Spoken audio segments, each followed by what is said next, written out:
राजस्थान की राजधानी जयपुर में एक युवक ने छात्रा की चाकू से हमला कर बड़ी निर्दयता से हत्या कर दी।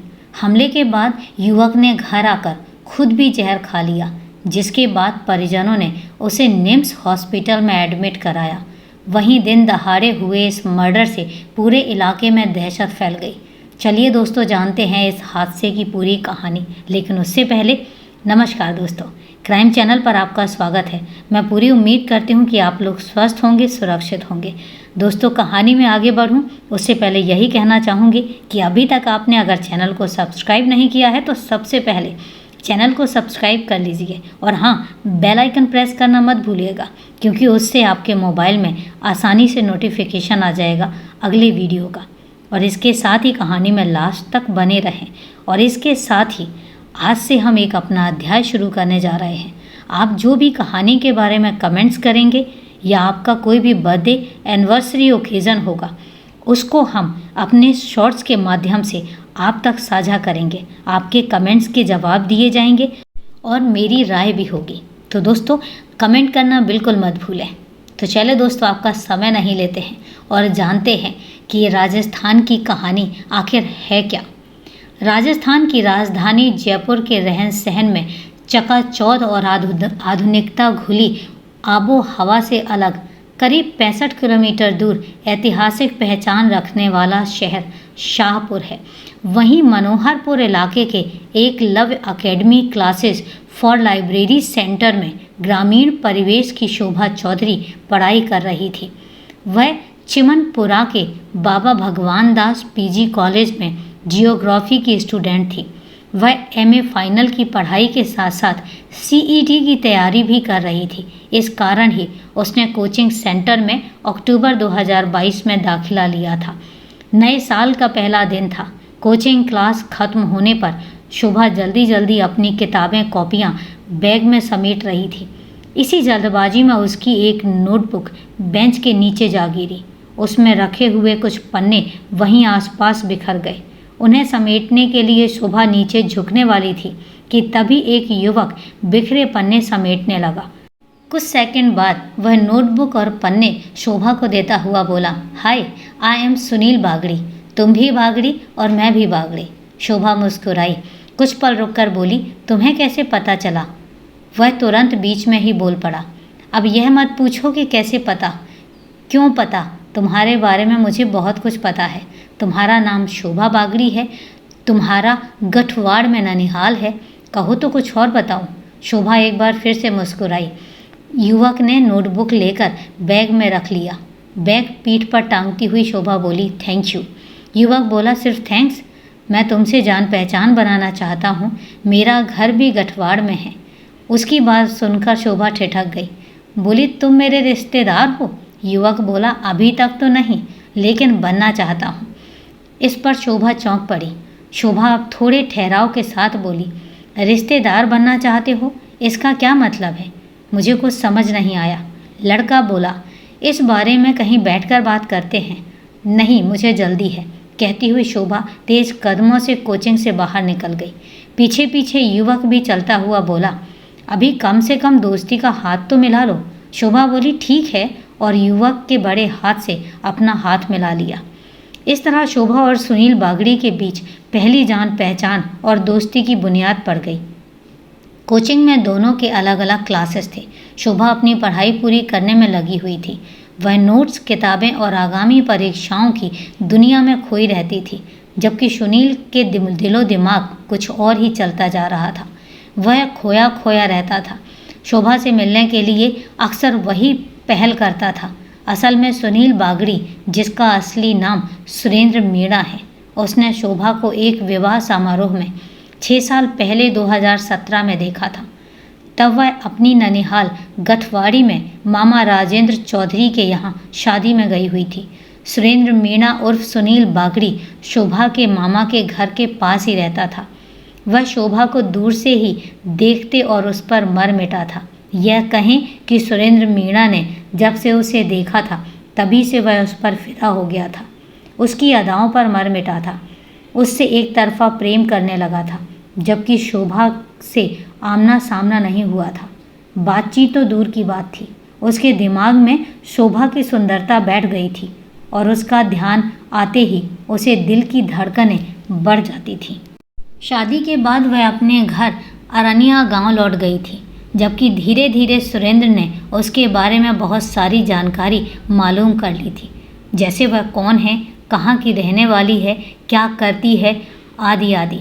इसी सिलसिले में उसे मालूम हुआ कि वह कालूराम बागड़ी की बेटी शोभा बागड़ी है, जो शाहपुर में रहकर पढ़ाई कर रही है। एक तरफा प्यार में दीवाना बना सुरेंद्र उसे सालों से तलाश कर रहा था। प्यार को पाने के लिए उसने भी उसी कोचिंग सेंटर में दाखिला ले लिया। शोभा का सजातीय बनने के लिए सनकी प्रेमी ने अपने नाम के साथ उसकी जाति का टाइटल बागड़ी भी लगा लिया था। मौका देखकर सुनील शोभा से दोस्ती कर उसके दिल में अपनी जगह बनाने की कोशिश में लगा हुआ था। उसे प्यार की मंजिल तक पहुंचने का भरोसा था। इसी विचार के साथ शोभा से नज़दीकियां बढ़ाने लगा, जबकि शोभा अपनी पढ़ाई में व्यस्त रहती थी। उसे 2 तरह की पढ़ाई करनी पड़ रही थी। कॉलेज की पढ़ाई के अलावा कोचिंग में भी पढ़ने जाना होता था, जिससे वह हमेशा जल्दबाजी में रहती थी। सुरेंद्र के साथ बहुत ज़्यादा समय नहीं गुजार पाती थी। शोभा आज के ज़माने की लड़की थी, लेकिन उसके लिए करियर सबसे पहले महत्वपूर्ण था। वह सुरेंद्र से दोस्त बन गई थी, लेकिन उसकी दोस्ती हाल समाचार के आदान प्रदान तक ही सीमित थी, जबकि सुरेंद्र उसे अपना जीवन साथी बनाने के सपने देखने लगा था। कोचिंग सेंटर में शोभा से अधिक बात नहीं होने के वह फ़ोन पर बातें करने की कोशिश करता था। लंबी प्यार की बातें करने की शुरुआत करने से पहले ही शोभा कोई ना कोई बहाने से फ़ोन कट कर देती थी, जिससे सुनील उसका हालचाल तक ही ले पाता था। किसी तरह वह शोभा को इतना बता पाया कि 6 साल पहले जब से उसने उसे देखा था, वह उसे रातों में सपनों में नजर आती थी। यह सुनकर शोभा ने हंसते हुए अपनी सुंदरता की तारीफ पर सुनील को धन्यवाद दिया, साथ ही यह भी कह दिया कि उसकी सुंदरता की सभी तारीफ करते हैं। इसका मतलब यह नहीं है कि वह अपने रंग रूप की बातों पर ध्यान नहीं देती रहे। उसे फिजूल की बातों से मतलब नहीं है। पहले वह अच्छा करियर बनाना चाहती है। शोभा की बातें सुनकर सुनील मन महसूस कर रह जाता। उसकी स्थिति एक पागल प्रेमी की तरह हो जाती और वह गहरे अवसाद में घिर जाता। वह बार बार शोभा को समझाने की कोशिश करता कि उसने सिर्फ दोस्ती नहीं की है, बल्कि उससे मोहब्बत की है। बातों बातों में उसने कह भी दिया था कि वह उससे प्यार करता है।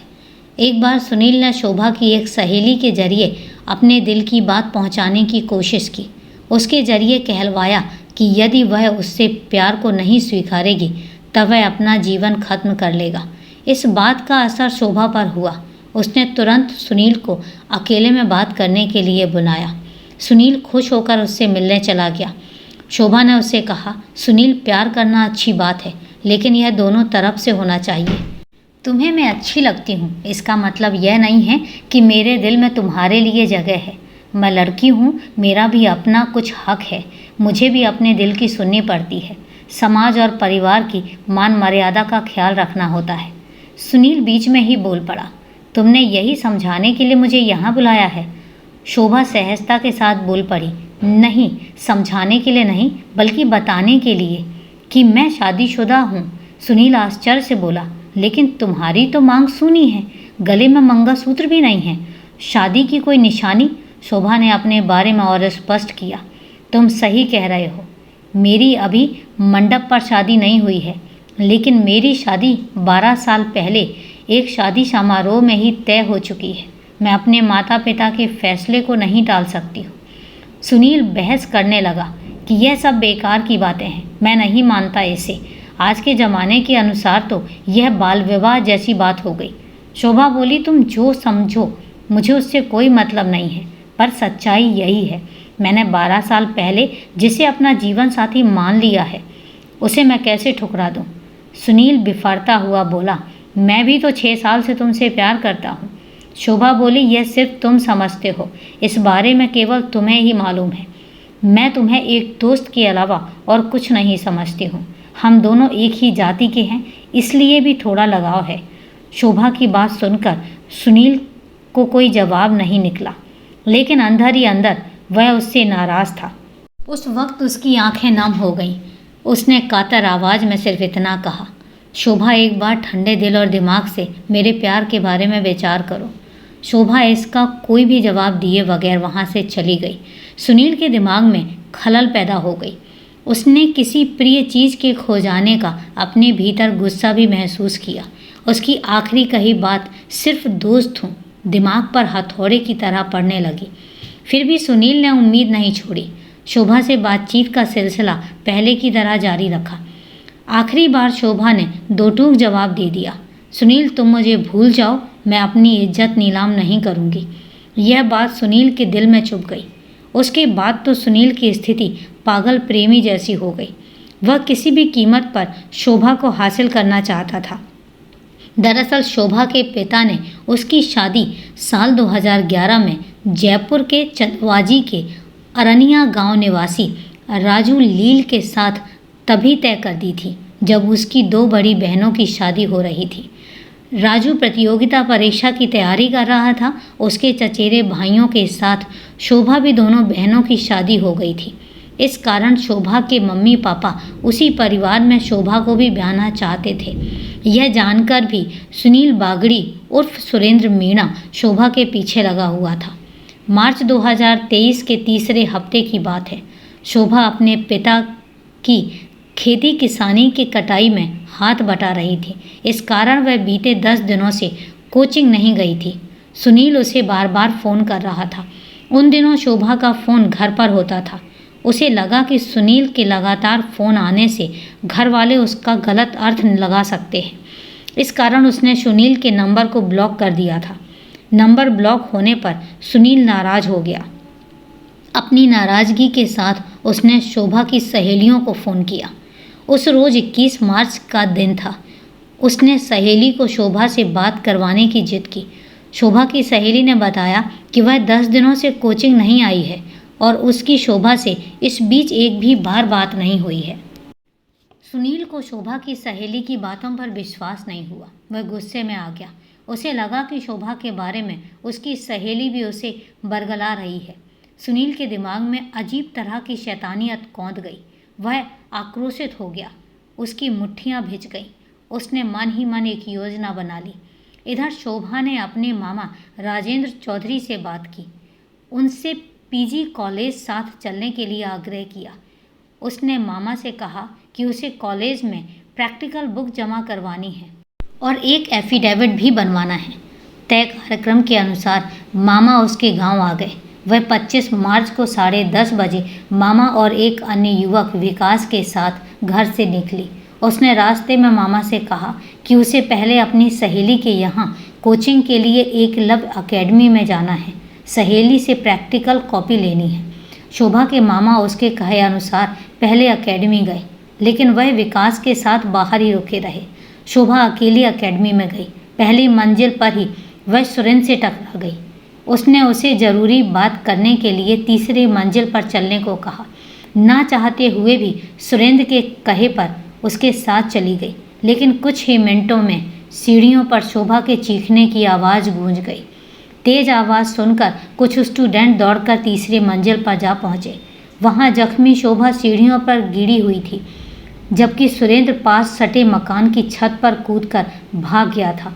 उसे भागते कई छात्रों ने देखा। सभी तुरंत खून से लथपथ शोभा को निम्स अस्पताल ले गए, लेकिन उसे बचाया नहीं जा सका।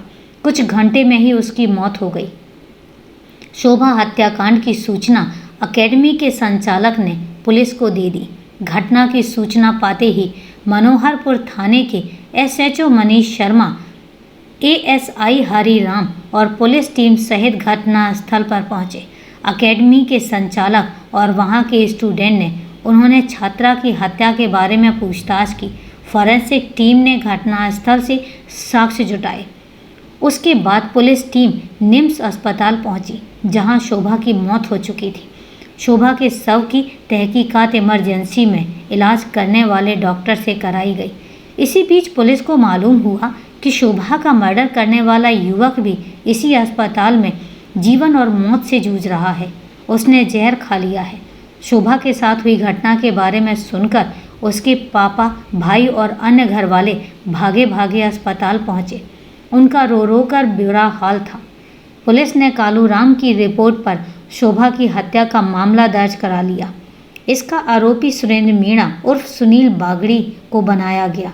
डॉक्टरों ने शोभा की लाश का पोस्टमार्टम कर उसी दिन शव को उसके घर वालों को सौंप दिया। पोस्टमार्टम में शोभा के शरीर पर चाकू के 6 निशान पाए गए। वे निशान छाती, हाथ और गर्दन पर थे। फेफड़े वाली जगह पर 6 इंच का घाव बन गया था। काफ़ी मात्रा में खून बह चुका था और इसी कारण शोभा की मौत हो गई थी। उसी रात सुरेंद्र मीणा की भी मौत हो गई। उसके बाद पुलिस ने मामले को हत्या और आत्महत्या के बदले में केस बंद कर दिया। तो दोस्तों, ये थी एक तरफा प्यार में हत्या की कहानी के बारे में आपकी क्या राय है कमेंट करके ज़रूर बताएं। तो चलिए दोस्तों, मिलते हैं फिर कल एक नई कहानी के साथ, नई सच्ची घटना के साथ। तब तक के लिए अपना ध्यान रखें, सेफ रहें, सुरक्षित रहें।